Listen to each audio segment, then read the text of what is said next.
शीस पगान झगातन में, प्रभु जाने को आई बसे के ही ग्रामा।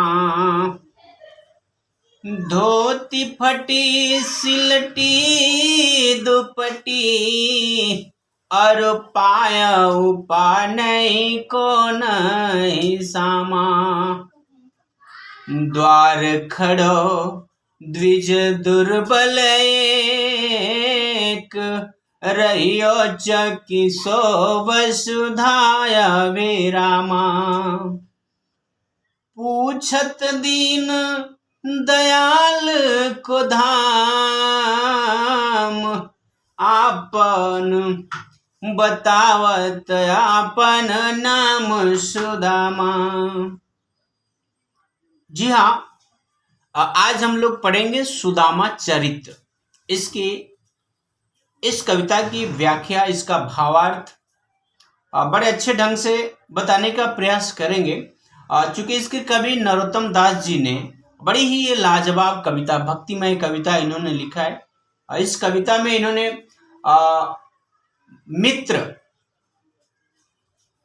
के व्यवहार का, मित्रता का बड़ा ही अच्छे ढंग से इन्होंने वर्णन किया है।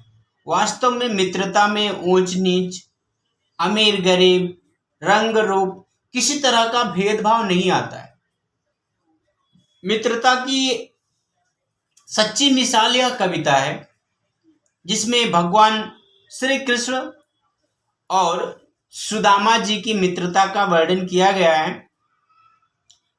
इसमें जब सुदामा जी भगवान श्री कृष्ण से मिलने के लिए जाते हैं, देखिए ये अपने चौथेपन में, यानी कह सकते हैं हम कि वृद्धावस्था में, जब बुढ़ापा आया उस समय ये अपने मित्र से मदद मांगने के उद्देश्य से जाते हैं। पत्नी के बार बार कहने पर, जब इनकी पत्नी ने इनको बार बार कहा कि जाइए जाइए, क्योंकि ये कई बार ये बात चर्चा करते रहते थे अपनी पत्नी से कि द्वारिकाधीश हमारे मित्र हैं, हम लोग एक ही साथ पढ़े हैं, एक ही गुरुकुल में पढ़े हैं।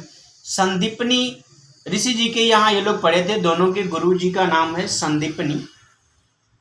खैर वास्तव में ये लोग एक ही साथ पढ़े थे, एक ही गुरुकुल में पढ़े थे। ज्यादातर समय गुरुकुल का इन दोनों लोगों का, श्री कृष्ण जी का और सुदामा जी का, एक ही साथ बीतता था। आइए, चूंकि कविता है तो इसका कविता का वाचन यानी गायन करते हुए हम इसका भावार्थ देखेंगे। शीस पगान झगातन में, प्रभु जाने को आही बसे के ही ग्रामा। धोती फटी सिलटी दुपटी, और पाया उपा नहीं को नहीं सामा। द्वार खड़ो द्विज दुर्बल एक, रहियो चकी सो वसुधाय विरामा। पूछत दीन दयाल को धाम, बतावत आपन नाम सुदामा। यानी एक द्वारपाल जो है भगवान श्री कृष्ण जी के पास जाता है और वो सुदामा जी की दीन दशा का वर्णन करता है, सुदामा जी के हाव भाव का वर्णन करता है कि शीस पगा न झका तन में, यानी इनके सिर पर कोई पगड़ी नहीं है, सिर्फ शरीर पर जो है कोई अच्छे ढंग का कपड़ा नहीं है। जाने को आही बसे के ही ग्रामा, जाने को आही यानी पता नहीं कहाँ से आया है, और बसे के ही ग्रामा किस गांव में बसता है, यानी पता नहीं ये कहाँ के रहने वाले हैं और कहाँ से आए हैं, हमें इनके बारे में कोई बात कुछ भी मालूम नहीं है। धोती फटी सिलटी दुपटी, इनकी धोती फटी हुई है, बार बार उसको सिला गया है, यानी एक बार फट गई, सिल के पहने हैं, फिर कहीं दूसरी ओर से फिर फटा हुआ है। पाए उपा नहीं को नहीं सामा, और हे श्याम, हे भगवान श्री कृष्ण, उनके पैरों में पनही भी नहीं है, यानी जूता चप्पल भी नहीं पहने हुए। द्वार खड़ो द्विज दुर्बल एक, करें कि हे भगवान दरवाजे पर एक दुर्बल यानी कमजोर ब्राह्मण खड़ा है। रहियो चकिसो वसुधा अहिरामा, अभिरामा, और यहाँ की धरती को यानी द्वारिका की धरती को बड़े ही आश्चर्य के साथ देख रहा है। यानी आपके राजमहल को देखकर वह ब्राह्मण बड़ा ही हैरान है। पूछत दीन दयाल को धाम, और हे प्रभु वो आप ही का धाम पूछ रहा है, यानी आप कहाँ रहते हैं, यानी द्वारिकाधीश के राजमहल का पता वो पूछ रहा है। और क्या है, बतावत आपन नाम सुदामा, वो अपना नाम सुदामा बता रहा है। ऐसे बेहाल बिवाइन सो, पग कंटक जाल लगे पुनि जोए, हाय महा दुख पायो सखा, तुम आए तैन कितै दिन खोए। देखी सुदामा की दीन दशा, करुणा करके करुणा निधि रोए।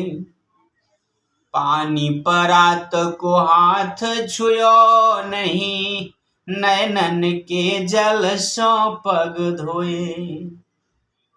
अब देखिए, कहा जाता है कि वह जो द्वारपाल है ना, अभी पूरा बोला भी नहीं था, सुदामा बोलने ही वाला था कि भगवान श्री कृष्ण समझ गए, क्योंकि वो तो अंतर्यामी है, उनको समझना क्या है भाई, वो तो सब कुछ जानते हैं, ये तो भगवान की लीला है।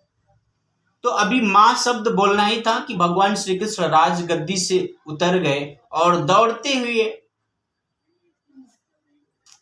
राजमहल के दरवाजे की ओर गए और अपने मित्र को गले लगा लिए, फिर गोदी में उठाकर अपने मित्र को सीधे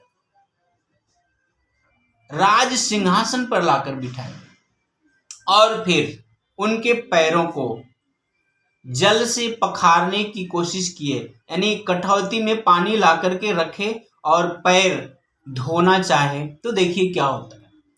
उन्होंने बताया कि ऐसे बेहाल बिवाइन सो पग कंटक जाल लगे पुनि जोए, यानी उनके पैरों में बिवाई फटी हुई है, यानी पैरों में जो है ना, एड़ियों में आप देखे होंगे क्रेक आ जाता है, तो उनके पैर में बिवाई फटी हुई है। उसके बाद पग कंटक जाल लगे पुनि जोए, एक तो पैरों में बिवाई फटी हुई है, दूसरे में क्या है, उनके पैर में कांटों की जाल बिछी हुई है, यानी चूंकि जंगल के रास्ते चलते आए हैं तो उनके पैरों में खूब कांटे चुभे हुए हैं।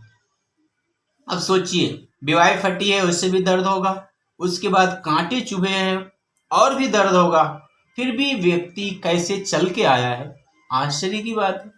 तो यही बात भगवान श्री कृष्ण जी पूछ रहे हैं अपने परम मित्र से।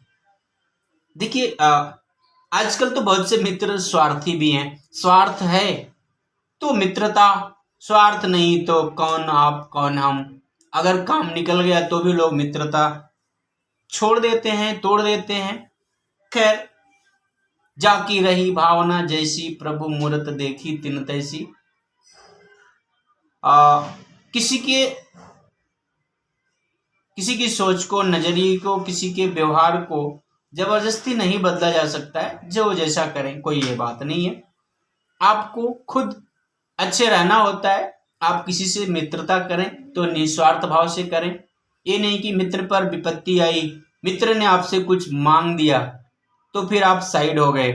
बहुत से ऐसे लोग हैं जो फोन नहीं उठाते हैं, बहुत से लोग ऐसा कहते हैं और कुछ अपने साथ भी कुछ ऐसा हो जाता है।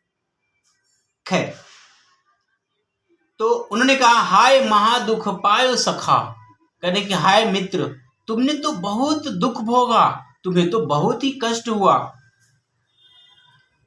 तुम आए इतने कितने दिन खोए, तुमने आज तक नहीं आया, आज तक तुम कहाँ थे, इतना कष्ट झेलते हुए भी तुम पहले क्यों नहीं आए, आज तक तुम इतना कष्ट क्यों झेलते रहे मित्र। देखी सुदामा की दीन दशा, सुदामा जी की इस दीन दशा को देख करके करुणा करके करुणा निधि रोए। करुणा निधि यानी करुणा के सागर भगवान श्री कृष्ण को इतनी दया आई कि अपने परम मित्र सुदामा की दीन दशा को देखकर वे भी रोने लगे। आजकल के मित्र तो मजा लेते हैं, आप अनुभव किए होंगे, अधिकांश लोग ऐसे ही हैं। जब आप अपनी परेशानी मुसीबत बताओ तो वो लोग उस पर चुटकी लेने लगते हैं, मजा उड़ाने लगते हैं, मजाक उड़ाने लगते हैं। इसीलिए लोग अपनी मुसीबत अपनी परेशानी भी किसी से कहने में घबराते हैं। और बात भी सही है, अगर कोई कुपात्र है तो हम उससे अगर अपनी बात रखते हैं तो खाली ही जाएगा और हम मजाक के पात्र भी बनेंगे। तो ध्यान रखिए, आप सोच समझ के ऐसे ही व्यक्ति के सामने अपना प्रस्ताव रखिए जो आपकी बात को समझ सके और मदद कर सके, क्योंकि कहा गया है कि मांगो उसी से जो दे दे खुशी से, कहे ना किसी से। खैर, तो भगवान श्री कृष्ण रोने लगे अपने मित्र की दीन दशा पर। अब पानी परात को हाथ छुयो नहीं, उन्होंने परात में पानी रखा था, बर्तन में पानी रखा था, लेकिन उन्होंने अपने हाथ से छुआ नहीं। नैनन के जल से पग धोए, वे इतना रोने लगे कि उनके आंखों से आंसू से इतना पानी, आंसू से ही सुदामा जी का पैर धुल गया। उनके आंख से इतना आंसू बहा कि उनके मित्र का पैर धुल गया, उनको पानी छूने की भी जरूरत नहीं पड़ी। अब देखिए भगवान श्री कृष्ण जी क्या कहते हैं, कछु भाभी हमको दियो सो तुम काहे न देत, चापी पोटरी काख में रहे कहो के ही हेत। श्री कृष्ण जी कह रहे हैं कि भाभी ने हमको कुछ दिया है, क्योंकि उनको पता है रीति रिवाज। अगर हम किसी के घर जाते हैं, मित्र के घर जाते हैं या कोई भी रिश्तेदारी में अगर हम ज्यादा दिनों के बाद या जब भी जाते हैं तो ये अपनी भारतीय संस्कृति है, परंपरा है कि खाली हाथ नहीं जाया जाता है, उनके यहाँ कुछ लेके जाते हैं भेंट। तो भगवान श्री कृष्ण वही बात पूछ रहे हैं, क्योंकि भाभी ने दिया था, सुदामा जी की पत्नी ने दिया था। तो कह रहे हैं कि कछु भाभी हमको दियो सो तुम काहे न देत, भाभी ने मेरे लिए कुछ दिया है, तुम क्यों नहीं दे रहे हो। चापी पोटरी कांख में, कह रहे कि तुम उस पोटरी को कांख में दबा करके, कांख मतलब आप ये देखिए बगल होता है साइड, ठीक है। तो इन्होंने क्या किया था, उस चावल की पोटरी को अपने कांख में, अपने बगल में ना दबा लिया था, दबा के रखे थे, छुपाए थे कि कहीं कृष्ण जी देख ना ले। इसके पीछे ना बड़ी सारी बड़े ही मजेदार कथा है। चापी पोटरी कांख में रहे कहो केहू हेत। तो भगवान श्री कृष्ण ने ये कहा कि भाई भाभी ने मेरे लिए कुछ दिया है, तो तुम उस पोटरी को कांख में क्यों दबा के रखे हो, क्यों नहीं मुझे दे रहे हो, उसे छुपा के क्यों रखे हो। अब देखिए आगे की बड़ी मजेदार कहानी है। ये दोनों चूंकि मित्र थे और गुरु माता ने इनको एक बार चना दिया था खाने के लिए कि आप जंगल में जा रहे हो लकड़ी लाने, तो जाओ और भूख लगे तो वहां कुछ खा लेना। तो उस समय क्या हुआ था कि भूख तो लगी थी, बहुत तेज बारिश भी आई और बारिश में भूख भी लगी इनको। भूख लगी तो एक पेड़ के नीचे दोनों लोग छुपे हुए थे, भगवान श्री कृष्ण और सुदामा जी भी। सुदामा जी सोचे कि भाई भगवान श्री कृष्ण बहुत जल्दी जल्दी चना खा जाएंगे, चलो मैं थोड़ा खा लेता हूँ, पहले ही खा लेता हूँ। इनके मन में ना थोड़ा वो क्या बोलेंगे, लालच। और मित्र के साथ इसलिए कहा जाता है मित्र से कभी भी छल कपट और चोरी नहीं करनी चाहिए। खैर आगे बढ़ते हैं। आगे चना गुरु मात दए, आगे चना गुरु मात दए ते लय तुम चाबी हमें नहीं दीने। श्याम कहियो मुस्काय सुदामा सो, चोरी की बान में हौजू प्रवीणे। पोटरी कांख में चापी रहो तुम, खोलत नहीं सुधारस भीने। पाछली बानिया जाओ न तजो तुम, तैसई भाभी के तंदुल कीन्हे। देखिए कह रहे हैं भगवान श्री कृष्ण कि आगे चना गुरु मात दयते, यानी गुरु माता ने हमें चना दिया था, लये तुम चा भी हमें नहीं दीने, तुम खा गए चबा गए मुझे नहीं दिए। देखो जब चना खाते हैं तो दांत से कट कट की आवाज आती है, तो ऐसे ही था सुदामा जी जब चना चबा रहे थे और भगवान श्री कृष्ण पेड़ के पीछे थे और ये दूसरे साइड में थे, तो जब भगवान श्री कृष्ण को सुदामा के चना चबाने से कटकट की आवाज आ रही थी, ध्यान दीजिएगा, सुदामा जी छुप के चना चबा रहे थे, तो जब उनका दांत कटकटाया उस समय भगवान श्री कृष्ण ने पूछा कि आप अकेले चना खा रहे हो, मुझे नहीं दे रहे हो क्या, ऐसा लग रहा है। तो सुदामा जी ने कहा कि मैं चना खा नहीं रहा हूं, ठंड की वजह से मेरे दांत कटकटा रहे हैं। अब देखिए ठंड लगती है ना, आप बारिश में भीग जाओ या ज्यादा ठंड भी लगने लगे तो दांत कटकटाने लगता है। दांत कटकटाना यानी ठुड्डी जो है ना ये हिलती है, ऐसा होता है, ऐसे कांपने लगता है आदमी और ये दांत नीचे का जबड़ा ऊपर जाके बजड़ता है, तो ये आवाज आती है। तो सुदामा जी ने ऐसा कुछ करके भगवान श्री कृष्ण को भरमा दिया, जबकि कृष्ण को कौन भरमा सकता है। तो भगवान श्री कृष्ण ने उस समय कुछ बातें इन्हें यानी मित्र के साथ छल कपट नहीं करना चाहिए, उसके पीछे बहुत सी बातें हैं। खैर आगे बढ़ जाते हैं। श्याम कहियो मुस्काय सुदामा सो, श्याम कहियो मुस्काय सुदामा सो, चोरी की बान में हो जो प्रवीणे। यानी श्री कृष्ण जी मुस्कुराते हुए कहते हैं कि हे सुदामा, आप तो चोरी करने में बड़े प्रवीण हैं, बड़े ही निपुण हैं, यानी आप नंबर 1 चोर हैं।